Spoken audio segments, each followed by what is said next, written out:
Do you remember that ship that fell from the sky and was later explored by the Straw Hats during a dive, the so-called Sank Briss from the Briss Kingdom, right before Skypiea and just a few chapters before the Gorosei were introduced, and the sun god was first mentioned at the start of that saga? That ship, or the kingdom itself, had a symbol that strongly resembles the one on Saint Sommer's arm. Coincidence? The thing is, the similarity is striking, almost identical on the inside of the symbols. While it could be a coincidence, I don't think that's likely, especially when considering another detail. The celestial dragons use the title Saint, which means holy. Is it a coincidence that the same title was used for Briss? In the world of One Piece, the title alone is enough to suggest a connection to the celestial dragons, who are viewed as gods, and consistently use that title. Combined with the symbol, it seems far from unlikely that there's some kind of connection. So what could that connection to the Briss Kingdom be? The Briss Kingdom is located in the South Blue, but as of now, we don't have more direct information about it. Still, the fact that it's a kingdom is already quite significant. Dressrosa is a kingdom, as is Alabasta, and both of these were ruled by families originally part of the world government's founding clans. The Nefertari family's case is more complex since they stayed behind in their homeland, but the Don Quixote family and other celestial dragon families left their original thrones. So why couldn't the Briss Kingdom have been one of them? Perhaps it was the homeland of the House of Shepherd, and Briss could have been the name of a celestial dragon before their ascension, who ruled the kingdom and after whom the ship, and possibly the entire kingdom, was named, maybe to maintain favor with the celestial dragons. The fact that Saint Sommer's bears the symbol of the Briss Kingdom might support this. A point not yet addressed is the meaning of the mark. We've learned it's the symbol of the abyss, used for summoning circle abilities. What we don't know is whether all such marks look the same.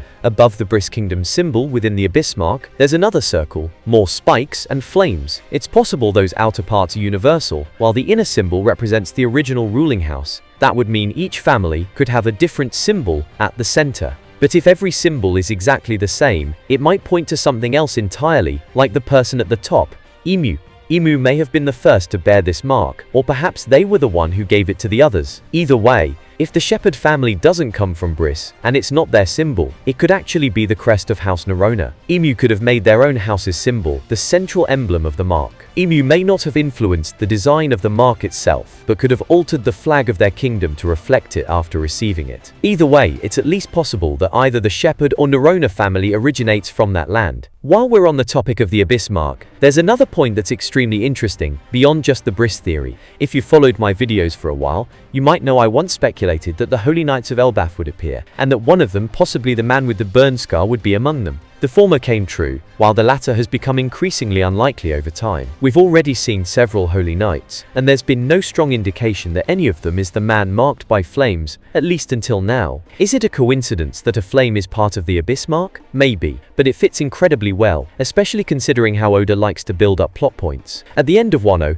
he mentions the man with the burn scar, and although we learn little by little about him, the mystery only deepens. Who is this man? What are his plans with the final road poneglyph? How exactly is he marked by flames? Could it be dragon? Scopper Gabbon? Maybe, maybe not. As Oda slowly builds this mystery, he then shows us the Gorosei and their demonic abilities, a few arcs later abilities, that involve summoning circles tied to the abyss mark. The mark itself isn't immediately highlighted, it's mentioned and shown, but without a major focus. Still, Oda made it clear that it's crucial to their powers and will likely become important to the lore. At this point, I want to emphasize a passage from the Harleys. The god of the forest sent demons when the sun ignited the flame of war. If you ask me, this passage refers to the moment when the founder of the world government received these demonic abilities, the ones we have already seen, abilities tied to the mark of the abyss. If we consider how incredibly significant this mark is, wouldn't it make sense for Oda to emphasize it with its own major plot points? The man with the burn scar is the perfect candidate for this. It could be that he is actually a holy knight who bears the mark in a visible place for everyone to see. It might be on his forehead, or perhaps he has a larger version of the mark somewhere on his body, possibly on his back, which he proudly displays because of its significance. Either way, I believe that the mark of the abyss and the flame that is part of it add new weight to the theory that the man with the burn scar is a holy knight. But let's go back to the scene title,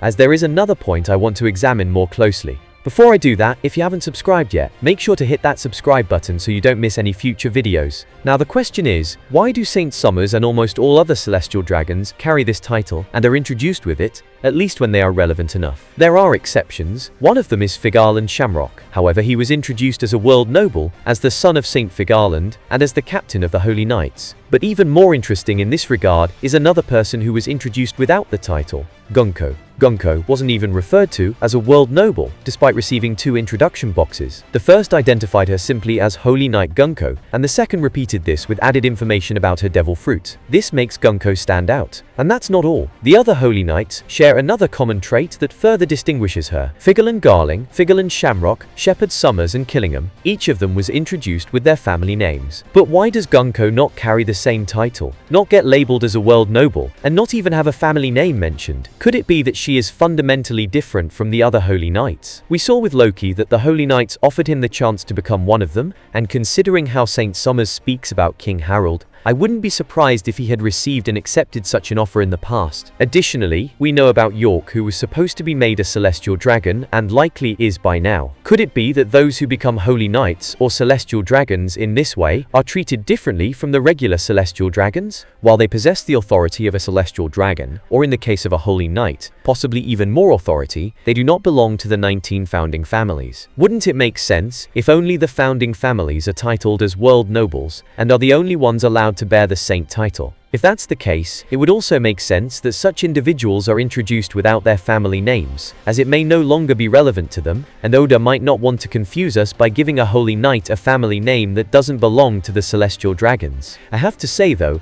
that the absence of a family name stands out even more than the lack of a title. The title is one thing, but the family name is significant. Now one could argue, why differentiate between the founding families and the inducted ones? The truth is, while it would be possible to create more celestial dragon houses this way, it also makes sense that Emu and the Gorosei would want to avoid this. With Loki and York, we already have 2 cases of this in the current generation. Sure, Loki refused, but what if he had accepted? York and Loki would already be 2 more celestial dragon families in just a few days. Admittedly, this will be an exception, but over generations and centuries, there would certainly have been more than just a few inducted. In other words, if new houses were established every time, the significance of the founding families would gradually fade over time, and that could be a problem when considering that the celestial dragons justify their status by claiming they created the current world 800 years ago. Therefore, it would make more sense for individuals who rise to become celestial dragons and are not born as such to eventually marry into another celestial dragon family, so that their children would belong to that family. If this is the case, it could explain why Gunko was introduced without a house and without a world noble or saint title. Although she was inducted into the Holy Knights, she has not yet married into a family. Of course, it's also possible that no matter what she does, she will never bear the name of a founding family. But I think that in this scenario, at least her children would become members of the respective family. So if she married into the Figarland family, her children would carry the Figarland name. This is a huge difference compared to non-celestial dragons who have children with celestial dragons. For example, Bonnie is technically the daughter of a celestial dragon, but she is not one herself because her mother was not a celestial dragon. The idea for Gunko is that, unlike Loki, she accepted the offer and thus rose to become a celestial dragon and Holy Knight. This could explain why her opinion on Loki's rejection of the offer was so strong. But a big question remains. If this is really the case, what does she bring to the celestial dragons that makes her worthy of becoming a Holy Knight? She seems strong, but there are certainly stronger, and thus better candidates if that were the decisive factor. The idea that she could bring a military force as powerful as the giants to the side of the celestial dragons is also highly doubtful. The idea that she could bring giants to the celestial dragons' side is also highly questionable. Perhaps she was the princess of a strong kingdom, but the giants are a different level altogether. Big Mom doesn't believe by accident that she could have been the pirate queen by now if she had allied with the giants. So what could Gunko have offered the Holy Knights? I saw a very interesting comparison of Gunko with several characters from a specific group, and when paired with the conclusions I've drawn so far, I find it quite intriguing. The comparison points to the Revolutionary Army. Her glasses and hat perfectly fit the design scheme that Oda has used for some of the key figures in the Revolutionary Army. Not only that, but I would say her overall design could easily fit into the revolutionary group. If she had been an important figure in the Revolutionary Army in addition to her strength, wouldn't it make sense for the Celestial Dragons to recruit her? Given the possibility, there are 3 reasons for this: her strength, her information, and perhaps perhaps the most crucial point for the Celestial Dragons, the psychological blow such a betrayal would deal to the Revolutionary Army. Furthermore, Gunko would serve as a clever link between the ongoing events involving the Holy Knights. On one hand, they are active on Elbaf, but soon they will likely take action against the Revolutionary Army. In addition, Gunko could be excellently used to reveal more about the conflict between the sides, making her a truly valuable character to help transition into the conflict. However, there is also the possibility that it goes even further and becomes more complicated. It could be that Gunko is actually a member of the revolution, which is exactly why she was recruited. It could also be that she is playing a double game, still a member of the Revolutionary Army. This could explain why Dragon seems to be so well informed about the Celestial Dragons. Of course, he could have spies elsewhere in Marie Joa, but a Holy Knight would be on a whole different level. That would definitely be a bold move by Dragon, and an even bolder move by Gunko, but one that is certainly within the realm of possibility. So, what do you think? First, do you believe that Gunko rose to the rank of Celestial Dragon instead of being born one? And if so, do you think she was a revolutionary? If yes, did she betray the revolution, or is she playing a double game with the Celestial Dragons? Let me know your thoughts in the comments. Here's another video of mine that I highly recommend, and with that, see you next time.